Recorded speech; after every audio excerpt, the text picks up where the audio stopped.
Looking back and updating some of our favorite items from previous summers. Last year, we spoke to author Colson Whitehead about his novel, The Nickel Boys. Since then, it won the Pulizer Prize for fiction, among other awards.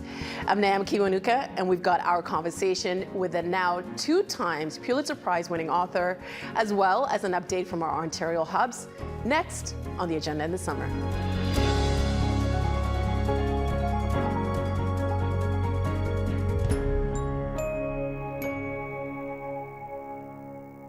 There are many things chilling and brutal and intense in Colson Whitehead's new book. It's set in a reform school during the Jim Crow era in the U.S. South. It also draws on a true story from the not-too-distant past. Whitehead's previous book, The Underground Railroad, won a Pulitzer Prize and an American National Book Award. His new book is called The Nickel Boys, and we're delighted that it brings him back to our studio again. Hi. It's nice to see you again. Yeah, thanks for having me back. Is it true you were working on a novel about Harlem before you decided to write this book?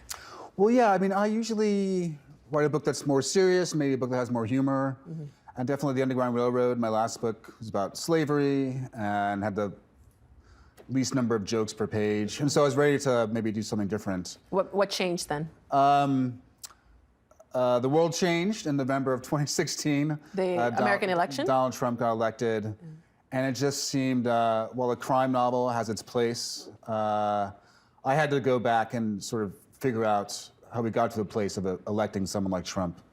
It was sort of inconceivable to go from Obama to someone like him. I haven't writing about white supremacy and then electing a white supremacist president seemed particularly galling and shocking. So I decided return to our sort of institutional failures as a country, and that's institutional racism, the incarceration state, and that's the Nickel Boys.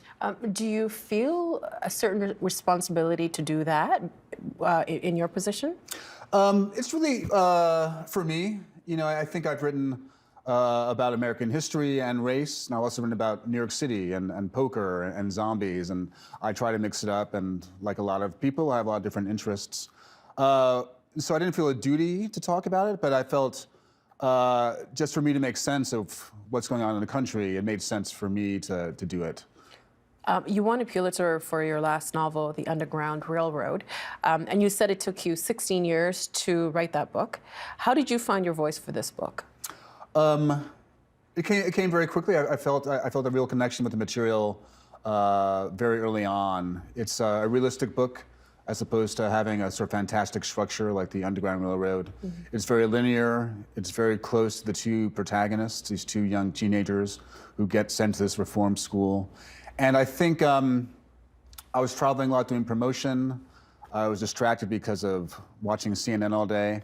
And I think having to maintain, having a good grounding in the book early, having a sort of laser-like focus on these 2 boys helped the book come together fairly quickly. In what ways?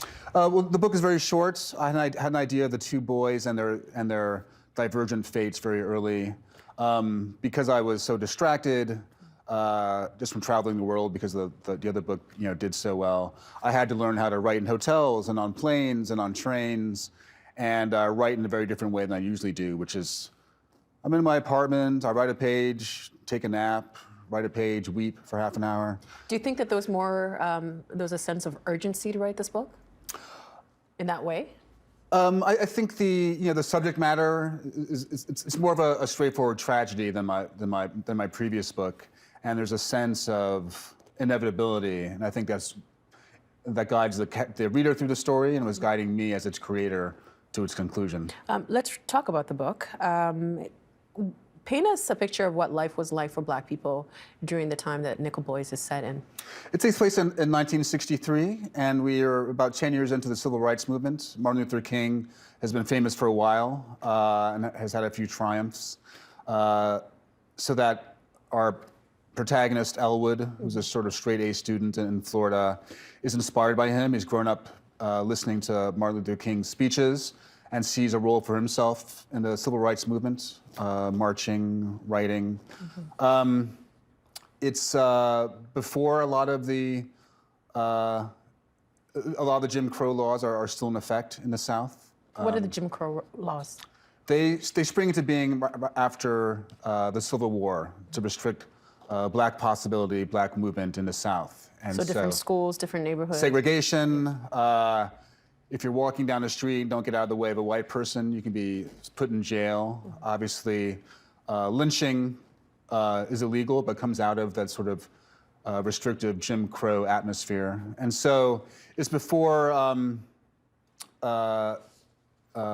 the amendment that secures a lot of African-American rights in 1964, 65, and people are still fighting. And so Elwood finds himself sent to a reform school. How does he end up there? Because he does everything, it seems, on the straight and narrow. Without giving away too much of the book. Sure. You know, the system is set up in a way that because of institutional racism, no matter how good you are, you can be caught up in the net of the malevolent state apparatus. So Elwood's a straight-A student. He hitches a ride in the wrong car and gets sent to the Nickel Academy, which is a reform school. And it's based on the Dozier School for Boys in Florida. Tell us a bit about that school. Sure. You didn't want to send teenagers to a prison with violent offenders. And so if you're a nonviolent juvenile delinquent, you stole a hubcap, performed some vandalism, you get sent to a reform school. But there are also warehouses for lost kids. And so kids who didn't have parents or an orphan, a ward of the state, you're sent to this place. You have school one day, working on the farm the next day. And after a year or two, you've served your term. Or if you're an orphan, they find a place to put you. And you call the Dozier School the Nickel Academy in the book. Right. What is the mission of the Nickel Academy for these boys? To reform and educate and put them on the right path. And in real life, the Dozier School was open for 100 years. But of course, this happens in these kinds of places where there's no real oversight. And it could be a reform school or a Catholic orphanage or a what do you call the schools for? Residential schools. Residential schools in Canada. There's a lot of possibility for abuse, sexual abuse, physical abuse. And in terms of the Dozier School, the guards ended up killing some of the students and burying them in a secret graveyard. So in real life, when it closed down in 2011, some of the survivors, men in their 50s and 60s, came forward and said, this happened to me at Dozier. And they dug up the graves and started figuring out identifying some of the dead kids and recognizing what happened there.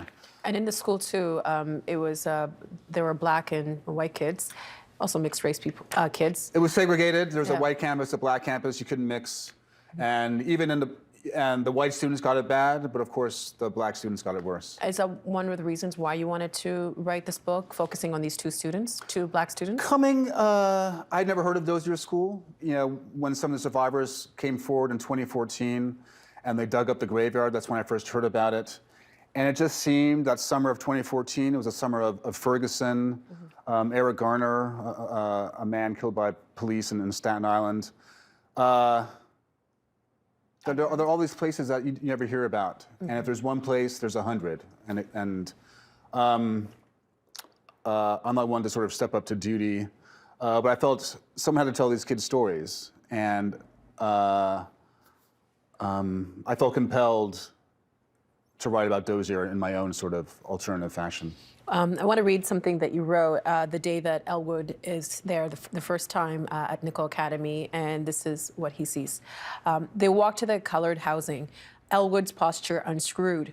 He was scared of a place that was run by men like Spencer and what that meant for his time there, to be under the eyes of men who liked to make threats and relish the effect of their threats on people. But perhaps the black stuff looked after their own. And even if they were just as mean as the white men, Elwood had never permitted himself the kind of misbehavior that landed others in trouble.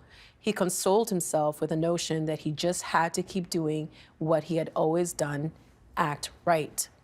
How were boys treated by the staff in this school? Elwood naively thinks that the black staff will not be corrupt, will not be abusive. Of course, it's not true.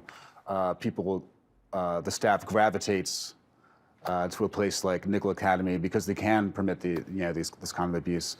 Talking about doing the right thing. At any moment, any black person, male, female, in America, can be swept up into the system. You know, I've been stopped by police, I've been handcuffed, interrogated for being in the wrong place, being in the wrong skin at the wrong time. And when Elwood accidentally is sent there and then of course is trapped, you know, I was trying to, you know, capture a very sort of common thing, which is that no matter how you live your life, you know, the system is always there to snatch you up. And it's really just an accident of timing and circumstance that prevents us from being, you know, sort of swept up.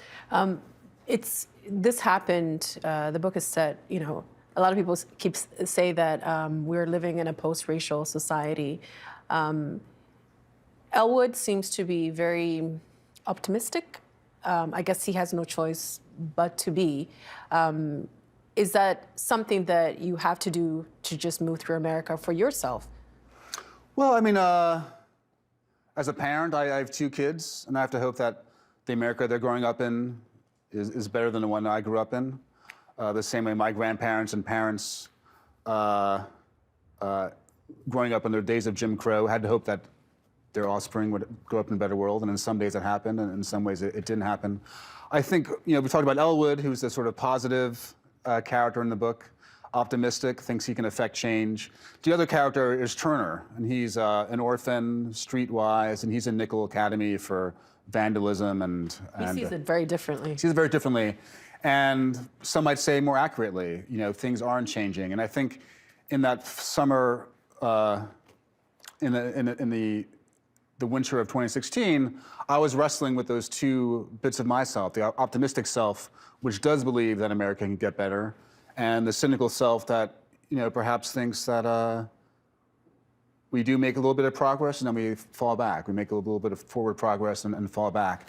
And so in writing the book, I was wrestling with those 2 parts of my nature, and Elwood and Turner, the 2 boys in the book, end up embodying these different parts of myself, but also I think a lot of people. Where are you now? Which part? Well, having read the book, I think you know what happens to each boy. I go back and forth. You know, I think I have to maintain a positive outlook, if not for me, for my children. And because what could the alternative be? It would be too scary to leave your own home. It's to give into despair and nihilism, and to not do whatever kind of give whatever contribution we can to a better world. And for me, it's writing, you know, and in figuring out how we can produce a place like Nickel, a place like Dozier, and creating a stage for these 2 different sort of fates for young Black men to unfold. Maybe I can help people by providing this different sort of point of view on how the world works, allow other people a way to figure things out, or different perspective on the incarceration system, or abuses in homes where we take care of children. And now we have, you know, there are immigrants being detained at the southern border of America, being split into their families. They're being looked after by contractors who aren't licensed and haven't been vetted. And so the abuses that, you know, we've been talking about in terms of residential schools here or Dozier are being repeated. And those children grow up to be partially ruined. If they ever, you know, figure out a way to put the trauma behind them, they've had their lives altered by being in these kind of corrupt institutions. And speaking of trauma, some of the stories, what is done to the boys, you did a lot of research for this. What kind of impact does that have on you to go through all these things that happen to real kids? I think, you know, doing 2 books in a row where I am sort of, I'm writing about slavery, I'm writing about the worst of Jim Crow. Definitely in the last 3 months of writing Nickel Boys, I was very depleted. I'm very compartmentalized when I write. You know, I'm writing and then I'm done and I hang out with my family and I cook dinner and, you know, can be a sort of normal person.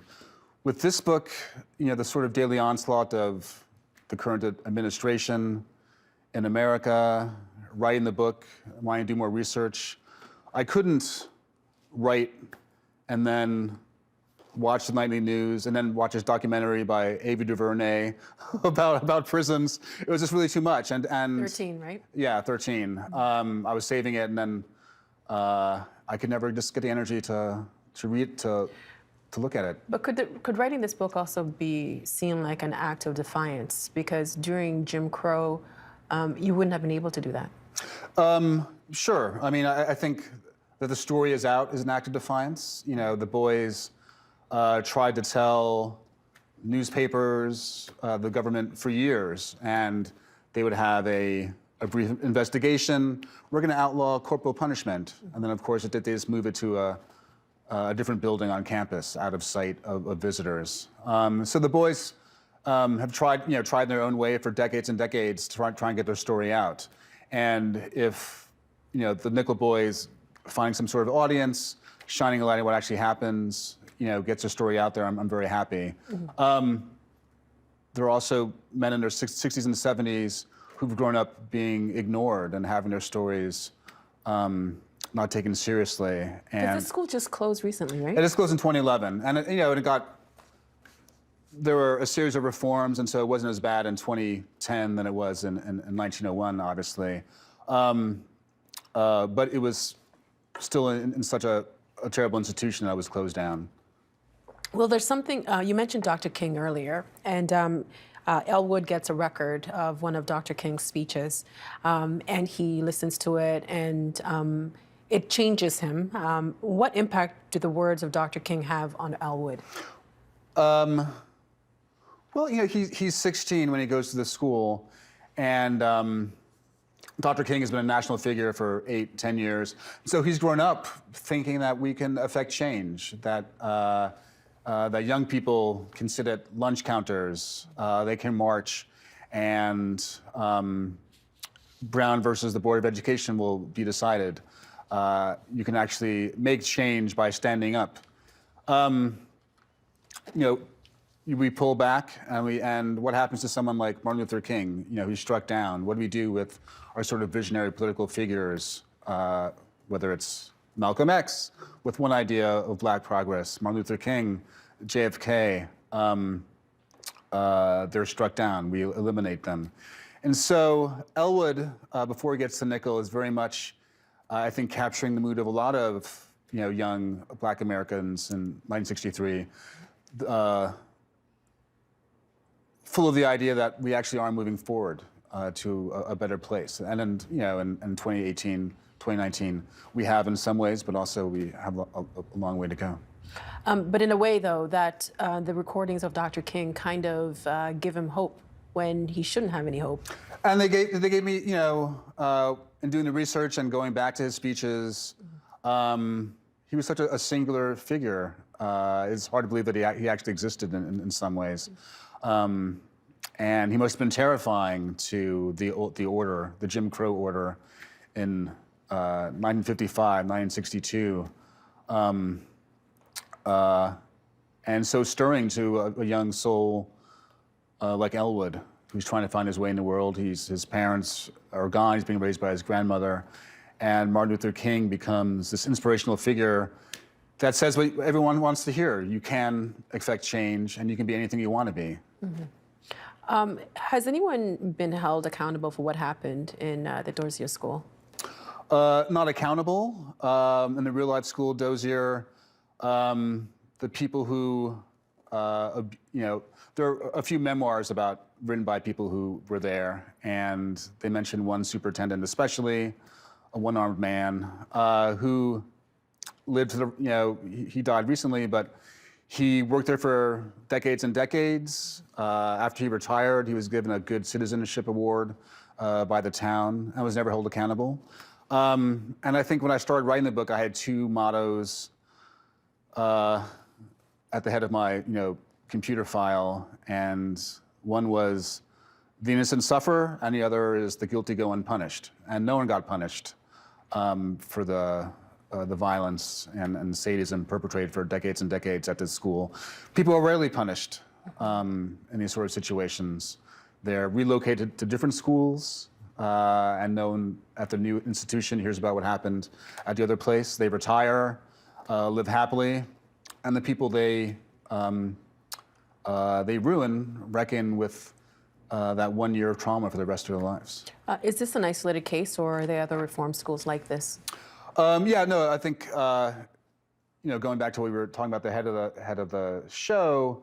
I think any place where you have children who are being warehoused with not a lot of supervision, you're creating an atmosphere for this kind of abuse. So a lot of different reform schools, but it can be an orphanage. It can be, there are very fancy private schools which have a culture of abuse.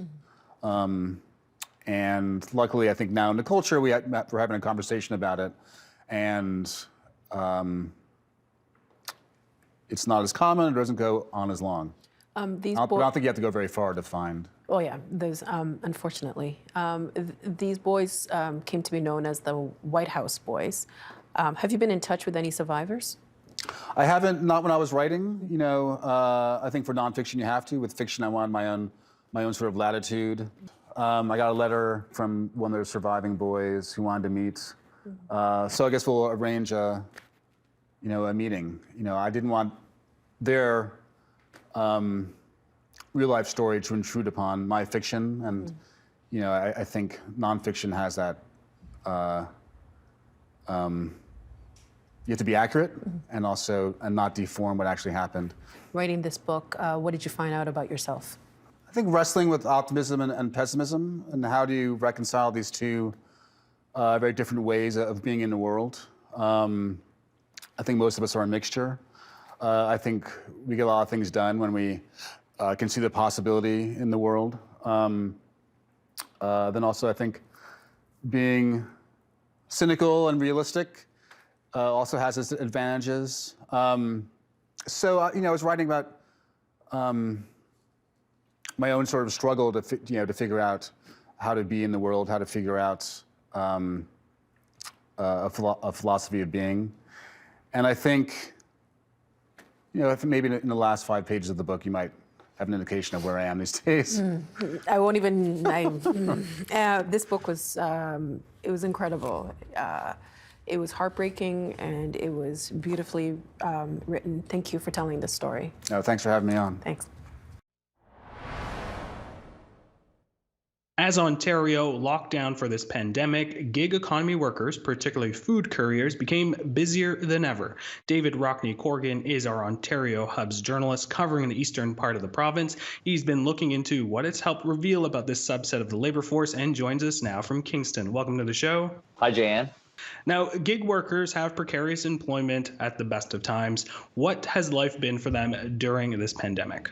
Well, it's been an interesting couple of months. One of the folks I spoke to for this story, Brice Sofer, he's an Uber Eats food courier in Toronto, and he said as soon as the pandemic hit, like many people, everything was shut down. There were deliveries to be made, but he decided not to work, and then as the time progressed, he got back on his bike, and he said in the early days it was pretty surreal, like going through a post-apocalyptic scene, driving on empty streets and dropping off food at people he would rarely see because people didn't want to make personal contact there. And then he's been back on his bike. Figures he's going about 4 to 5 days a week. As his other employment, his other sources of income have dried up, it's actually become, he's relying on it now basically to pay his rent.